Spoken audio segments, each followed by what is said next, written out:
అన్ని దారులు అంతర్వేదికే అన్నట్టు అంతర్వేది వెళ్లే రహదారులన్నీ భక్తులతో కిక్కిరిసిపోయాయి. లక్ష్మీ నరసింహస్వామి కళ్యాణానికి సర్వం సిద్ధమైంది.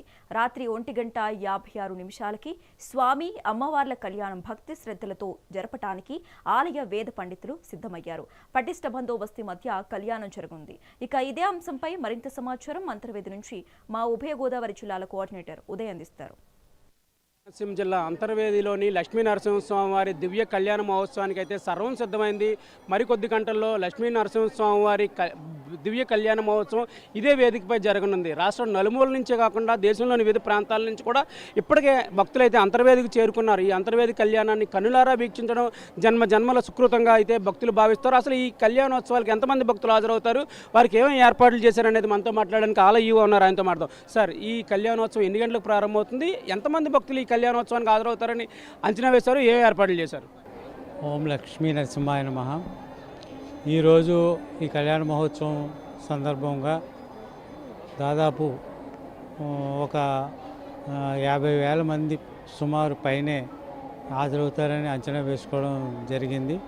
కళ్యాణ మహోత్సవం 12 గంటల 15 నిమిషాలకు స్వామివారిని ఆలయంలోంచి తీసుకొచ్చి వేంపై చేసిన తర్వాత కళ్యాణ మహోత్సవం క్రతువు కార్యక్రమం ప్రారంభమవుతుంది. కళ్యాణ మహోత్సవం పూర్తయ్యేసరికి 2:30-3:30 ఆ ప్రాంతానికి పూర్తవుతుంది. ఆ తర్వాత స్వామివారిని తీసుకెళ్ళి తలుపులు వేసి 1 గంట తర్వాత 4:30 నుంచి భక్తులకి దర్శనం ఇవ్వడం జరుగుతుంది.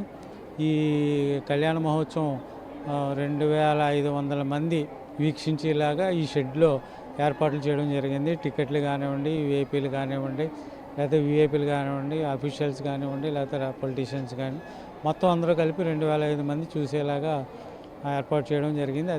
అదే ఈ కళ్యాణ మండపానికి ఎడం వైపున కుడివైపున కూడా ఎడం వైపున 1,000 మంది, కుడివైపున 1,000 మంది చూసేలా కూడా కుర్చీలు ఏర్పాటు చేయడం జరుగుతుంది.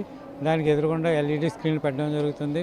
అదేవిధంగా ఇక్కడే కాకుండా బయట రోడ్ల మీద అంతా చాలామంది చూసేలాగా ఎల్ఈడి స్క్రీన్లు కూడా ఏర్పాటు చేయడం, 17 ఎల్ఈడి స్క్రీన్లు ఏర్పాటు చేయడం జరిగింది. సార్, ఇప్పుడు అంటే ఈరోజు కళ్యాణం తర్వాత రేపు సముద్ర స్నానాలు చేసిన తర్వాత భక్తులు ఈ ఆలయానికి అయితే దర్శనాలకు వస్తారు.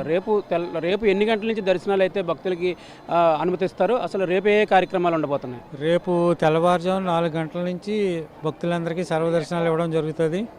తర్వాత రేపు మధ్యాహ్నం 2 గంటల నుంచి రథోత్సవం కార్యక్రమం ప్రారంభమవుతుంది. 6-6:30 గంటల సమయానికి ఈ రథోత్సవం కార్యక్రమం పూర్తవుతుంది.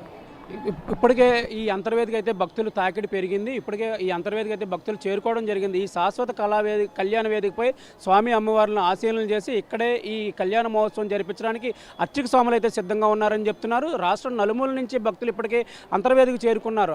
రాష్ట్రంలోని అన్ని దారులు అంతర్వేది వైపుకే దారి తీస్తున్నాయి. ముఖ్యంగా చూసుకున్నట్లయితే ఈ కళ్యాణోత్సవం తర్వాత రేపు 4 గంటల నుంచి స్వామివారి దర్శనాలు ఉంటాయని చెప్తున్నారు. రేపు ఈ రథోత్సవానికి కూడా ఎంతకంటే రెట్టింపు సంఖ్యలో భక్తులు ఈ రథోత్సవంలో పాల్గొనడానికి అయితే వస్తారు. ఈ రథోత్సవంలో కూడా విస్తృతమైన భారీ బందోబస్తు అయితే ఏర్పాటు చేశారు. ఎటువంటి అవాంఛనీయ సంఘటనలు జరగకుండా ఇప్పటికే పోలీసు అధికారులు పూర్తి నిఘా అయితే ఏర్పాటు చేశారు. డ్రోన్లు కూడా ఏర్పాటు చేశారు. సముద్ర తీర ప్రాంతంలో ఎటువంటి ఇబ్బందులు లేకుండా అయితే ఎటువంటి అవాంఛనీయ సంఘటనలు జరగకుండా పోలీసులు అయితే డేక్కలతో పహారా కాస్తున్నారు. మరోవైపు ఈ ఆలయానికి వచ్చే భక్తులకు ఎటువంటి ఇబ్బందులు లేకుండా అన్ని ఏర్పాట్లు చేశామని ఆలయో చెప్తున్నారు. మెగానైన్ న్యూస్ కోసం వీడియో జర్నలిస్ట్ దొరబాతో ఉదయ్ అంతర్వేది నుంచి.